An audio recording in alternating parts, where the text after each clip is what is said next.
The wife braced herself for a potential betrayal, yet the day's events unfolded into a narrative with a related motif. Watch as the scene unfolds, with servers and kitchen personnel meticulously tending to details, weaving between tables and arranging the dinnerware. Seated in solitude at the restaurant's distant table, Frank Walker observed other diners enjoying their moments intermittently, taking strolls or making phone calls. Drinks and coffees were served amidst the ongoing celebration, but Frank's attention was consumed by a startling note left anonymously by a server. The note warned of Mark Lavaliere's intentions to ensnare his wife, catching Frank off guard. Re-examining the note, he caught sight of his wife dancing with Lavaliere again, which raised his concerns, especially as they disappeared from view once more. Frank decided to intervene, but as he prepared to stand, the music stopped, and he saw them leaving the dance floor. Reassured, he relaxed in his seat, expecting Lavaliere to return his wife to him. However, they joined Mark at his table, and Frank watched them converse with Lavaliere and his companions. After Lavaliere left, his wife bid Frank farewell, professing her love before heading toward the restrooms. As Frank watched her move through the dining space toward the restroom corridor, he felt there was something off about her declaration of a bathroom visit. The peculiarity lay in her pause and profession of love, hinting that her exit served a purpose other than the restroom. Frank stood and followed, taking only a few steps before Lavaliere and his associates, as warned by the note, stood up from their table and impeded his way. Frank Walker made his livelihood by solving predicaments for various firms. He traveled weekly to different countries to mend companies and organizations facing chaos in management, operations, or finances. Frank regularly contended with arrogant and domineering senior officials who rose to power through deceit, bribery, and intimidation. Every day he dealt with stubborn leaders who mistreated and bullied their subordinates, priding themselves on their ruthlessness. When Frank stepped in to enforce changes impacting livelihoods, he often met with opposition and threats. He even withstood threats from a drug cartel when he was involved in moving a U.S. factory from Mexico to Alabama, but he remained steadfast and the relocation was successful. Skilled in his field, Frank excelled at dealing with selfish, ambitious, merciless, and dangerous characters. It was, in essence, his specialty. Therefore, when faced with Mark Lavaliere, formidable yet green, and his entourage, Frank quickly turned the tables, leaving them feeling daunted. They had never been so bluntly made aware of the consequences they faced until Frank spelled it out, and they promptly cleared the path for him. With Lavaliere's group no longer in his way, Frank hurried after Brooke. Catching up, he found her close to the venue's back exit. "Brooke," he shouted. She seemed not to hear or chose to ignore him, continuing her march toward the exit. Frank quickened his steps, closing the distance, and called out again, "Brooke, where are you going this time?" Brooke stopped and faced her husband with an annoyed and questioning look, wondering why Frank was there. "What are you doing here?" he asked Brooke. Brooke paused briefly before starting to reply to Frank. "I was just," but stopped herself.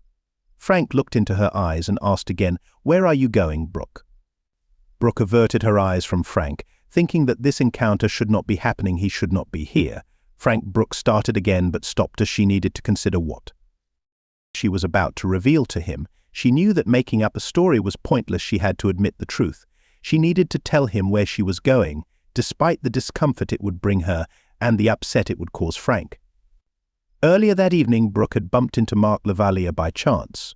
After leaving the restroom, she passed by Mark's table. He noticed her, stood up politely, stopped her, introduced himself, and struck up a short conversation. Afterward, Brooke made her way back to her table to rejoin Frank and their friends at the festivity. As the event hit its stride, the band took the stage and launched into their opening set of the evening. It wasn't long before Mark Lavaliere made his way over to the guests' table.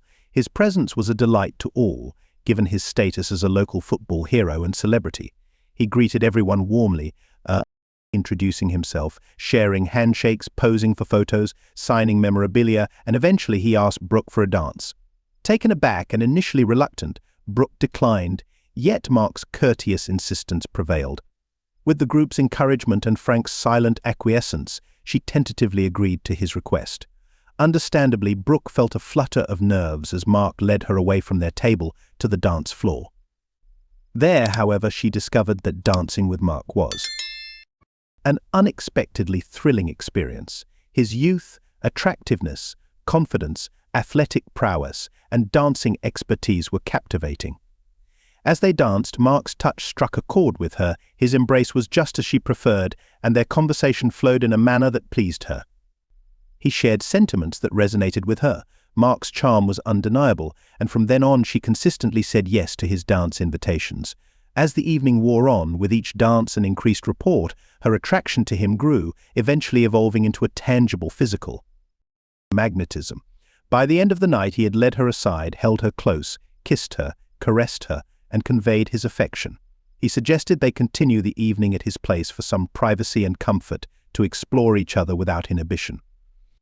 He painted a vivid picture of how they would spend the night together, intensifying their physical bond, assuring her it would be a night to remember. Brooke was spellbound, and while seated with Frank and the others, she contemplated Mark's proposition. She was conflicted about abandoning Frank at the celebration to go with someone she hardly knew, yet the prospect of being with Mark excited her. She recognized her craving for him as a departure from her fidelity to Frank. While she had found other men attractive before, it had never progressed beyond mere attraction. This night was different. She desired Mark's touch and longed to give in to the impulse. However, she grappled with the guilt of violating Frank's trust and their vows. Seeking to justify her choice, Brooke looked for a reason that she could morally accept and that she hoped Frank would understand. She justified her decision to leave with Mark on the grounds that he was not only a celebrated athlete and local personality, but also possessed a charm and integrity that captivated her. Mark represented the epitome of a romantic fantasy, and he was presenting Brooke with an opportunity she deemed too enticing to pass up. She believed Frank would see it as a unique experience for her and would back her decision to explore this new rapport with Mark just this once. She anticipated that he might feel let down, but would ultimately understand because he was not just her husband. He was her closest confidant and ally who would want her to embrace this rare encounter with Mark. Brooke took comfort in these rationalizations, arming herself with a justification she could live with, and, she hoped, that would also persuade Frank. Deep down, though, she knew her decision to go with Mark was fueled by his confident proclamation that she was his for the night, igniting an instinctive desire that she couldn't deny. She resolved not to forgo such a thrilling experience, reminding herself that in addition to being Frank's partner, she was an individual with her own needs and aspirations. With her mind made up, as the birthday festivities concluded and the party transitioned back to the main venue for continued revelry, Mark came over to their table once more, asking Brooke for another dance. Frank, visibly irritated, objected to Mark's repeated entreaties for his wife's company. Brooke skillfully managed Frank's reluctance, consenting to one last dance with Mark, citing her fondness for the melody. Mark conveyed his appreciation to Frank for his tolerance before guiding Brooke to the dimly lit edges of the dance floor. There he inquired whether Brooke was prepared to depart. She affirmed with a chuckle, acknowledging her complete surrender to his charm. As their dance concluded, Mark escorted her back to their table to discuss their imminent exit. He assured her of her well-being and promised to alleviate any apprehensions Frank might harbor. Confident in his word, Brooke stationed herself by the back exit, poised to leave with him. Their strategy, however, was unexpectedly disrupted as Frank appeared at the back door, uncovering a lapse in Mark's plan. He obstructed her departure, demanding an explanation.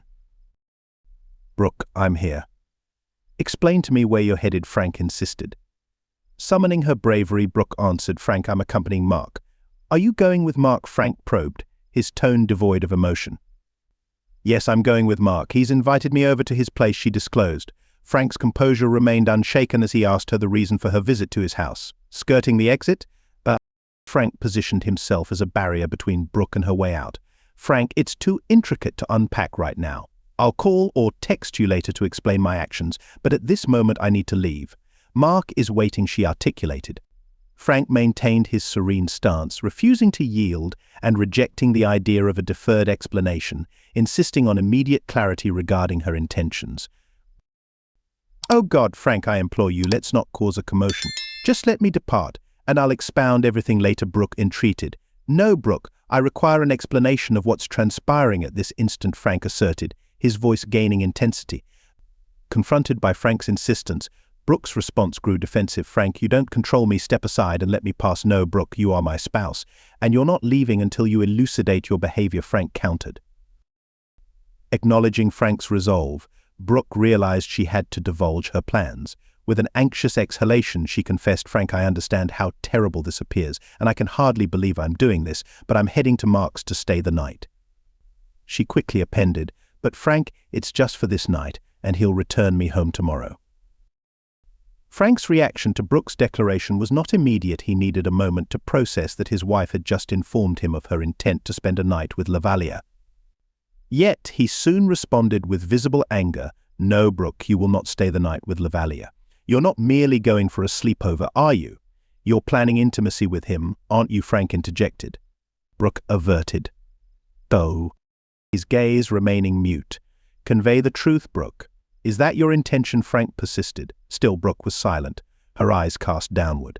"Brooke, I'm certain I'm right," he claimed. Brooke eventually responded, "Yes, Frank, you're right. I plan to be intimate with Mark," she conceded. Silence enveloped the corridor. At last, Brooke looked up to see the perplexed look on her husband's face. "Frank, what's on your mind?" Frank Walker was a man unaccustomed to being taken aback or shocked, but his wife's admission had profoundly unsettled him. Despite the forewarning from the note, he momentarily lost his poise. "What am I contemplating? I'll share my thoughts, Brooke. I find this completely bewildering. Quite downright ludicrous. That's my thought," he declared. Brooke was taken aback by such a display of emotion from Frank. She had not seen him express such fury during their time together, and it alarmed her. "Oh God, Frank, I apologize. I am truly sorry," Brooke uttered, still unable to face him. "Why, Brooke? What's driving you to do this?" Frank pressed. "Frank, you might view this as insanity, but please just hear me out," she implored. "I'm all ears," he responded. "Frank, it's likely every woman harbors dreams of a romantic fling with a celebrity or a wealthy, notable figure." Frank interjected with sarcasm, "Let me guess, Mark Lavalier is your dream prince or your gallant knight, please." "Frank, don't belittle this. It's the fantasy of many women. Mark is no ordinary man, he's extraordinary. He's a perfect gentleman, a luminary, a star. I wish to live out the fantasy that so many women envision. So please, Frank, demonstrate your love for me by permitting me this one experience," she beseeched her spouse. Frank endeavored to keep his feelings in check amid this astounding scenario. "So you're planning to visit Laval's tonight, share intimacy with him, and then he'll escort you back tomorrow. Afterward, we'll resume our lives as a content married couple, as if this event never occurred. Is that the expectation, Brooke?" Frank probed. "It's not an affair, it's a single evening." "Yes, I'll return tomorrow, and my fantasy will have been fulfilled. I'll be content, and you'll be content because you stood by me. "Then we'll carry on," she replied, hoping to convince Frank. Yet, witnessing his reaction, Brooke sensed that her expectations were not aligning with reality. "So you're setting me aside to be intimate with this enchanting prince, whom you regard as my superior," he remarked. "Damn, Brooke. That's deeply painful. Are you suggesting I lack uniqueness, that I'm not a genuine man?" "No, that's not what I meant," she protested, visibly upset. "What are you trying to say?" Then he pressed. "Frank, you are unique, you are a genuine man," but Frank interjected, "But I'm not a sports star or a celebrity who allegedly possesses the secret to a woman's sexual fulfillment, right?" Brooke glanced down. "It's more complicated," she added. "What is it then? Are you dissatisfied with me?" "Not at all, Frank, you're wonderful," but Frank cut her off again. "I'm wonderful, yet you still seek another," he said. "Yes," she acknowledged, her eyes downcast. "So tonight you're admitting your desire is for Mark Lavalier," she admitted, still avoiding his gaze. "So you've resolved to spend this night with Mark Lavalier, indulging in a night of passion. It's not about love. I don't harbor loving feelings for him, but indeed I've chosen to be intimate with him, to live out what many women only dream about," she declared confidently. However, she continued swiftly, "Frank, I'm not leaving our marriage. You're my husband, and I would never abandon what we've built. But tonight I won't be beside you, I'll be with Mark. I plead with you to understand my desires and needs. Please, Frank, I urge you, let's avoid a dramatic scene," she entreated. Frank took a deep breath. "Why, Brooke?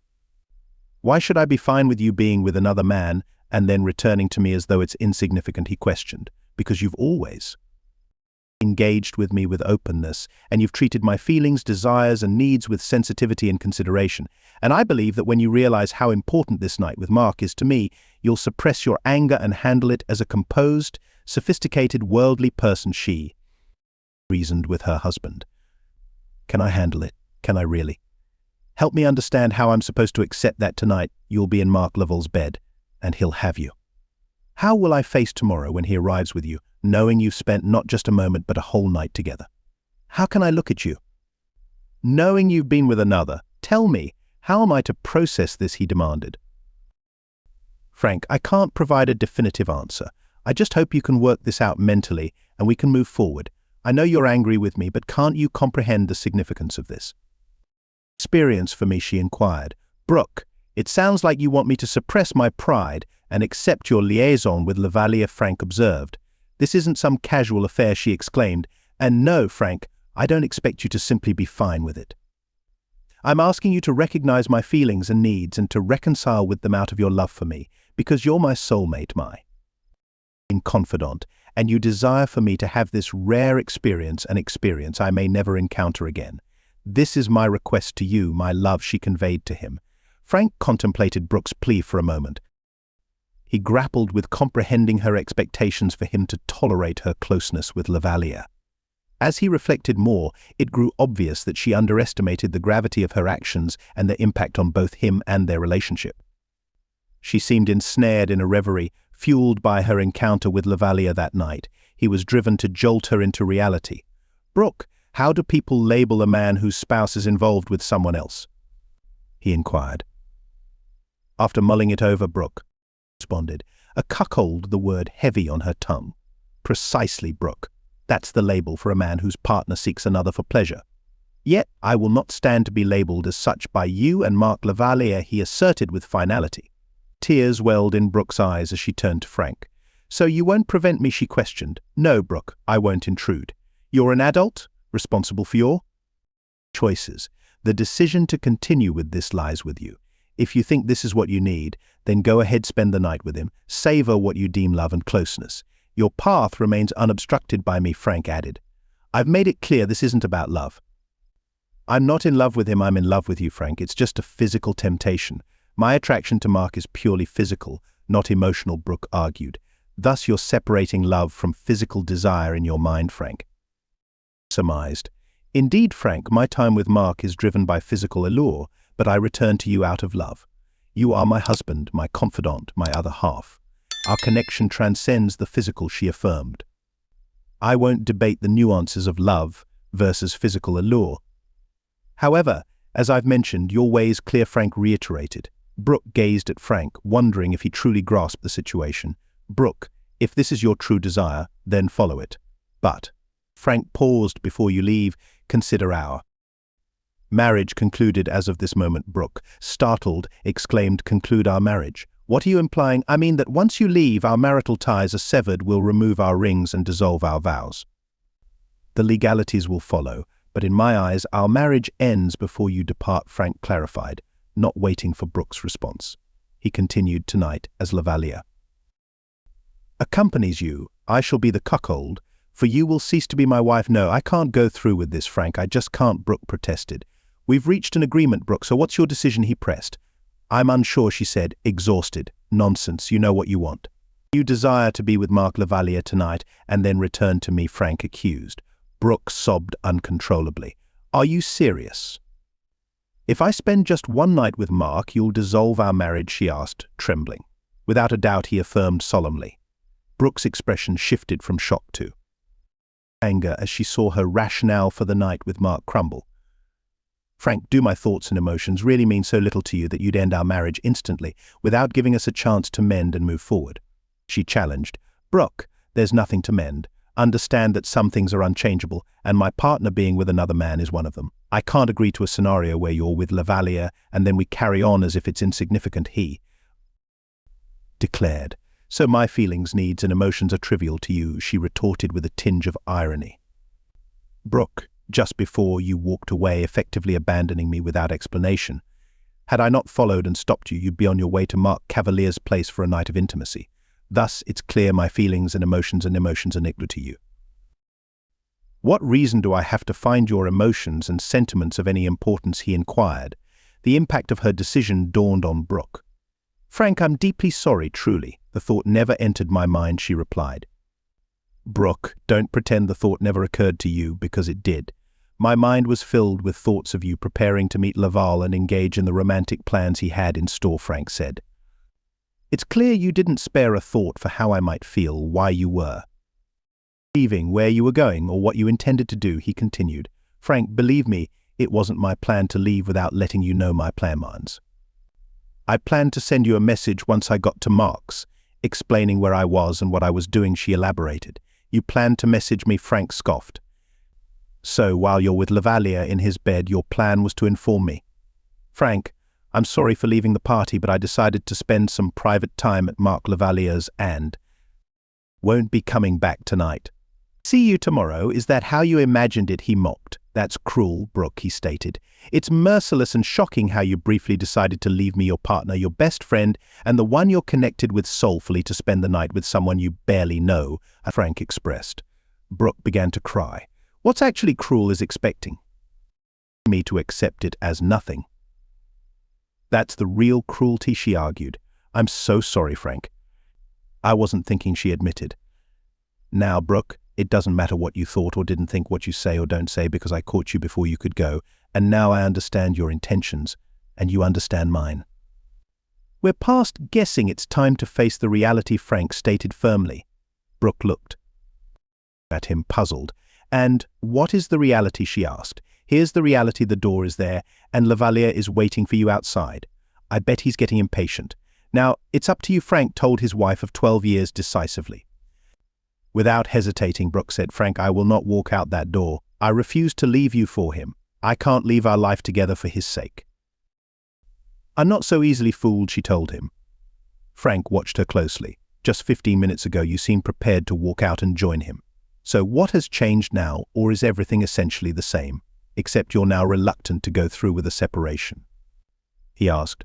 I mean, can we assume your sudden urge to be close to Lavalier has disappeared, or are you planning to wait until? I'm in Europe next week to see him, he probed. Why would you think that? Brooke protested, her voice raised. Do you intend to cheat on me when I'm away? He continued to question. No, I have never cheated on you. I would never betray our love. I love you, she proclaimed loudly. But just earlier tonight you were about to cheat. Had I not intervened, you'd be betraying me right now for. The second time, Frank recalled. The reality of her intentions with Mark hit Brooke hard, and she was suddenly faced with the gravity of her actions. Oh no, what was I thinking? She exclaimed. So what happened? He asked. I don't know, Frank. I'm just so confused. I can't understand how I thought going with Mark was acceptable, thinking it wouldn't hurt or bother you, she confessed. Despite listening, Frank's skeptical expression was evident. She knew she had to be completely honest with him. Dem. Frank, I truly don't understand what came over me. It all began when Mark approached our table, invited me to dance, and took me to the dance floor. He was so forward and persistent, always expressing his desire for me, and talking about how nice it would be to be together intimately. Then, he pulled me close, kissed me, and began touching me. And Frank, I didn't stop him, I didn't push him. Away, she admitted, tears streaming down her face. So you encouraged him, Frank pointed out. Yes, I encouraged him. I'm so sorry, Frank, she cried. Then I convinced myself that leaving with him was the right thing to do, thinking you would understand and not be upset if I went with him. All I can say is I realize I've made a grave mistake, and I'm sincerely sorry, she continued to cry. Frank listened to Brooke while also reflecting on the message the server had given him. Digging into his pocket, he brought it out. Take a look at this, he proposed. Brooke scanned the message, then turned her attention to Frank. How did you get this? She asked. It was handed to me by the server while we were eating, he answered. Is this some kind of trick he's playing? Pondered Brooke. It appears so. According to this, Brooke was taken aback after going through the message. This is beyond my comprehension, she stated. He picked you out, lured you in. He tricked you, Frank elaborated. Brooke went over the message again. So was his behavior towards me just for his entertainment, she probed. Indeed, his words to you were purely for amusement, affirmed Frank. Brooke was shattered. She came to understand that she was just the latest in Lavalier's game, a conquest in his pursuit of married women. One week it's Debbie, the next it could be Sandy, but now it's me. Brooke came to terms with her mistake and the painful realization that she had endangered her marriage. "Frank, I'm feeling sick," she said, then rushed off to the bathroom, after vomiting. Several times she cleaned her hands and face, her reflection in the mirror revealing her exhaustion, a testament to the turmoil of the night. Leaving the bathroom, Brooke saw Frank by the exit. She quickly went to him and hugged him. "Oh, Frank, I deeply regret my actions. I beg you to forgive my ignorance and foolishness," she sobbed. Frank looked at her, then spoke. "Brooke Laval took advantage of your unawareness, seducing you into thinking that an affair with him would be harmless, that I wouldn't mind if you had a brief fling with him. But now you see the reality. You now recognize me. So let's promise never to be in this situation again." As they made their way to leave, Frank saw two of Laval's associates still around. They were watching him and Brooke. "Brooke, stay put. I must speak with Laval's friends," Frank announced. "Please drop it. We don't need any more trouble," Brooke implored Frank. "No, Brooke, I cannot leave things this way," and with that, Frank left Brooke standing alone and walked over to Laval's men. "We mean no harm," one of them said. "Good, then heed my instruction. Tell your friend Laval he lost today. He's a loser. Tell him Frank Walker will make it known worldwide that Mark Laval is a loser," Frank demanded. The two men stared at Frank, speechless. "We can't tell him that he'd kill us," one said. "Would you rather deal with me or him?" Frank asked. "We'd rather not have any conflict with you," was the reply. "Smart choice. Now, one of you, call him and deliver my message. Do it right now, and add that it'd be wise for him to stay out of sight after I leave," Frank directed. One man took out a phone, called Laval, and passed on Frank's message. Frank didn't hear the conversation but felt that Laval was boiling with anger because his pal cautioned him against any impulsive moves, and then the call ended. "What did he say?" Frank asked. "He swore he'd finish you," one of the men answered. "Okay," Frank accepted. "Oh, Frank, I promise you from now on I'll keep away from other men," she declared. Frank gave her a brief look, then said, "All right, and when we go out like tonight, I'll help ensure you keep that promise. I should have stepped in before Laval trapped you, but I didn't. Therefore the mistake is ours as well as Laval's, for he shouldn't have chased after and bewitched a married woman. So, Brooke, I forgive you and me. But not Laval, and I will face him someday. Oh, Frank, I appreciate your understanding, but let's forget about Mark. We'll steer clear of him going forward, and he's not worth the hassle," she remarked. Following her statement, Frank wondered why she didn't want Mark to face any consequences. Considering Laval almost destroyed Brooke's marriage, why wouldn't she want him to suffer for dragging her into his plot? "I'll think it over," he promised her. Frank then asked, "Do you want to go back to the party?" "No, Frank, let's go home," Brooke insisted. "Definitely. Let's just go back home," Brooke reiterated. Frank and Brooke made their way back down the hallway, re-entered the dining area, and then, along with Frank's two friends, they assisted Brooke in leaving the bar and the venue. Outside, Frank handed the car park ticket to the valet and joined several pairs of patrons in anticipation of their vehicle. As they waited, an SUV sped towards them, stopping abruptly before them, and its passenger side window rolled down, revealing an agitated Mark Laval inside. "Let's go, Brooke, you said you'd join me." "So, let's get in," Mark shouted. "She's not going with you," Laval, Frank countered. "I'm not talking to you," old man Mark snapped back at Frank. "Let's go, Brooke. We're leaving," Mark continued. "No, Mark, I'm not joining you tonight," Brooke responded. "We're leaving now," Mark insisted. "She's not going with you. You've lost the match. You're the loser." Now! "Just go, loser, and leave us alone," Frank told Mark. Being called a loser in front of what could be his supporters instantly infuriated Mark. "I'll show who the real loser is," Mark shouted. Exiting his SUV, Frank advised everyone waiting for their cars to move away as the situation seemed about to intensify. He then moved towards the front driver's side of the SUV, finding Lavalier brandishing a large semi-automatic handgun. Overwhelmed by the loss of Brooke and the humiliation in public, but Lavalier was beyond reasoning. Frank's assessment of Lavalier and his intent reminded him of a scene in the Masai Mara, Kenya, witnessing a struggle between a lion and hyenas over a catch.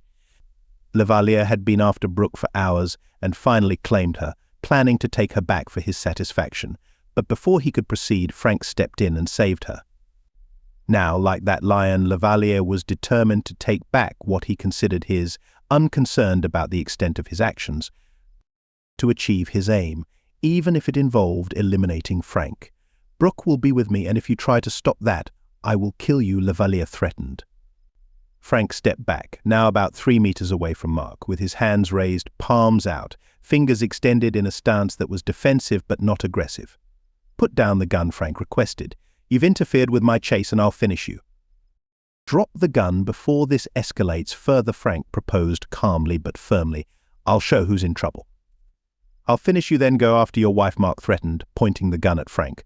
So, caught up in his rant and anger, Lavalier overlooked Frank's discreet motion of his right hand into his pants pocket, where he carried a Sig Sauer micro-compact semi-automatic handgun, but equipped with 8 rounds of Hornady critical defense ammunition, 1 in the chamber and 7 in the magazine. Frank, who had a permit for the Sig handgun, was skilled in its defensive usage. Although he hadn't been in actual combat for years, his military background involved direct confrontations, preparing him for this dangerous encounter with an armed and aggressive Mark Lavalier. The revival of those memories equipped him with the necessary reflex for this potentially fatal situation. Thus, with his hand still in his pocket, Frank decided to end this standoff by choosing to shoot at Lavalier. The immediate threat posed by Lavalier, armed and close by, justified Frank's deadly response. Having made his decision, Frank calmed Lavalier's tirade and turmoil. He quieted, regulated his breath, and focused on his next steps. Smoothly, he pulled out the handgun, positioned it for firing, aimed at Lavalier, and swiftly fired 2 accurate shots. The handling of the pistol had to be precise, and the action swift to preclude any return fire from Lavalier, a situation Frank aimed to avoid. As Frank concentrated on Lavalier and smoothly drew his weapon, suddenly 3 quick shots rang out from his right rear. Simultaneously, Frank saw Laval's body jerk from the impacts, then watched as Lavalier fell to the ground. Startled by the unexpected gunfire, Frank exclaimed, "What the hell?" and turning around, saw the shooters still aiming their gun at the fallen Mark. Quickly regaining his bearings, Frank addressed the shooter. "It seems you've handled it. You can put down your gun," Frank stated. "He was about to kill you," the shooter replied, lowering the gun. "Yes, that's what he claimed," Frank acknowledged, then asked, "And who might you be?" "I'm an off-duty officer, responsible for security here," the shooter explained as they moved towards Lavalier. "Ah, that's good to know." "Glad you're here," Frank expressed his relief. "Indeed, I'm grateful to be here as well," she answered. Next to Lavalier, who was conscious but grimacing in pain due to 3 gunshot wounds, crouched Frank and the security officer. "What happened?" Mark managed to say. "You've been shot. Stay calm," Frank directed. "I was hit," Mark asked. "Yes, you were hit," Frank affirmed. "Who shot me?" Mark pressed. "It was I who shot you," Mark the guard admitted. Mark fixed his gaze on the guard. "Marjorie," he whispered. "Yes, Mark," she responded. "My goodness, Marjorie, for what reason? Why did you shoot me?" Lavalier asked, out of breath. "You were on the verge of killing this man," Marjorie clarified. Mark was breathing hard and losing a lot of blood. "Oh, it's so painful. Help me, please. I've called for an ambulance. They're on their way." "And just stay here and hold on," Marjorie said. Lavalier was struggling for air. "I never meant to kill him. It was all in fun," Mark claimed, gasping for air. "Wielding a gun and threatening someone isn't funny," Marjorie countered. "You know it was all in fun," he uttered weakly. "How many times do I have to say, 'Your fun could have been the end of you,'" she answered. "I get it, but it was just fun. I was only joking," he struggled to say. "Oh, I'm feeling so cold." "Why am I this cold?" Then turning to Frank, he begged, "Please, could you get me some water?" "I'm so thirsty." Frank turned and asked the onlookers to get water for Lavalier. Lavalier was bleeding out fast, and Frank knew that even if the medics arrived right away, it was too late to save him due to the excessive blood loss. For a while, Lavalier kept asking for help but soon became quiet, weakened by the blood loss. In a little while, he stopped breathing. Frank checked for a pulse, checked once more, but there was none. He was gone. Mark Lavalier had died. It was after 11:30 p.m. when Frank and Brooke were allowed to leave the diner and bar. They, along with other witnesses to the dispute and gunfire, gave their statements to the police, detectives, federal agents, internal affairs, and even a deputy district attorney, Frank and Bay. Brooke shared their experiences and involvement with Mark Lavalier, and Frank separately supported the off-duty officer's decision to shoot Lavalier, stating she saved his life. Yet, after a night that started with a birthday party and ended with their involvement in the murder of a local sports star, Frank and Brooke were on their way home. They rode in silence for a while, with neither saying anything until Brooke broke the silence.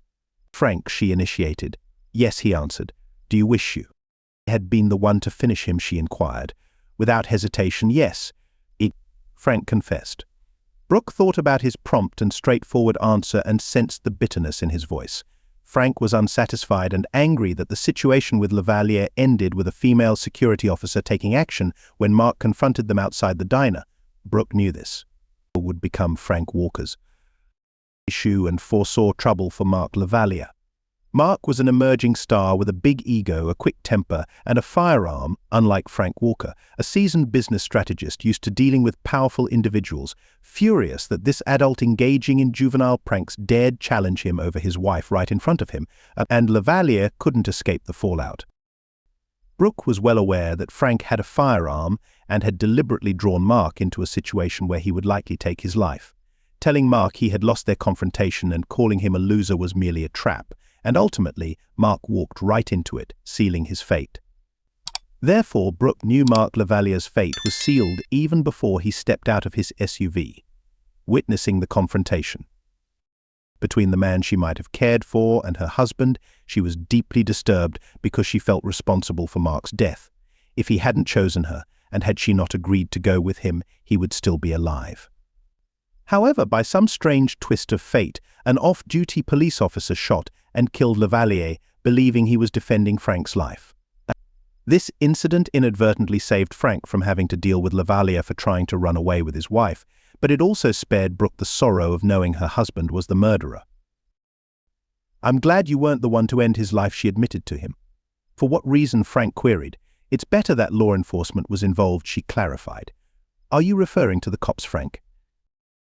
Continued. "Exactly, and the media as well," she supplemented. "Had I been responsible, both law enforcement and journalists would have sensationalized the event. It was clearly a case of self-defense on my part. He was aggressive, wielding a gun, and threatened my life repeatedly from only 3 meters away. Thus, employing deadly force would have been justified as an act of self-preservation, regardless of what the police or media might say," he detailed. "Still, the media would question and analyze your decision to kill rather than wound him," she pointed out. "True, their job is to investigate, hypothesize, and critique. Nevertheless, the fact remains that he had a deadly weapon, constituting an imminent danger even when injured. For my own protection, self-defense would necessitate a fatal blow," he argued. "Ah," she murmured, contemplating his explanation. "It will be troubling in the news either way, even if I wasn't the one who killed him. I will be partly blamed," Frank confessed. "And they will hold me accountable," she recognized. "Indeed they will. Thus, prepare for the examination we're about to undergo. Our lawyer will help to some extent, but there's only so much they can do. Be certain the narrative will be twisted to imply his demise was directly connected to you and me. We may encounter legal challenges and disputes, but worry not, we're prepared to handle them and will come out on top. After all, he ensnared you, attacked us, and menaced me, positioning us as the victims," Frank explained. He also reminded her, however, remember, he was a famous football star and a local icon. Down here in our beloved South, such personalities are idolized. So to the media, he's infallible. Understand that for some time we'll face the narrative in the press about the sad story of Mark Lavalier, depicted as a casualty of a jealous partner, leading to his demise by a guard. Yet, in time, the truth about Mark Lavalier will come to light, and the media's obsession will wane, losing interest in the story of a sports celebrity known for his nocturnal pursuits with married women. "That's my hope, for all this to just fade away," she stated. "Eventually it shall," Frank reassured her. They rode in quiet for a short spell before Frank posed a daring question regarding her regrets over missing a night of intense passion with him. Brooke, startled and taken aback by Frank's boldness, gave him a look of disbelief. After a slight hesitation, considering her response, she stated emphatically, "Not at all, dear. This response was precisely the pretense Frank anticipated. A simple no might have sounded sincere, but the prolonged silence and her eye contact, along with absolutely not, were excessively solemn and confirmed his doubts. It was clear she was contemplating what she missed out on, trying to hide her disappointment from him. Nonetheless, her eyes, tone and choice of words revealed her true feelings. However, Frank wasn't surprised, as he realized this interaction had rekindled and dispelled the notion that she was merely his wife, that she was an individual with the autonomy to seek gratification with someone else while they were apart. In their interaction, Lavalier engaged Brooke in a conversation about desires typically left unexpressed, even between spouses. Brooke listened, and his words sparked her curiosity. Lavalier convinced her that the best way to explore these forbidden desires was with someone she could be fully honest and uninhibited with, a companion without emotional attachments, someone seasoned in indulgence, guiding her in exploring the sensual part of her being. Thus, the seeds of infidelity were sown, and Frank was cognizant of this. He realized she was now open to intimacy with other men, despite her prior commitment to avoid such situations. This was merely a maneuver to extricate herself from her immediate dilemma. When Frank intervened to prevent her departure with Lavalier, he observed a shift in her demeanor and saw it in her actions. Her behavior signaled a readiness to pursue closeness with another, though she wasn't prepared to act on these inclinations yet. But that was only for the moment. Knowing all these details, Frank admitted to himself that he could no longer trust her. As they headed home, he wondered whether he could live with his distrust for her, and the possibility that she might eventually take the opportunity to be with another man. Brooke would likely seize such an opportunity. In my analysis, the situation isn't entirely the wife's fault. She was enchanted, just like others before her. What do you think? Share your views in the comments. Catch you in the next video.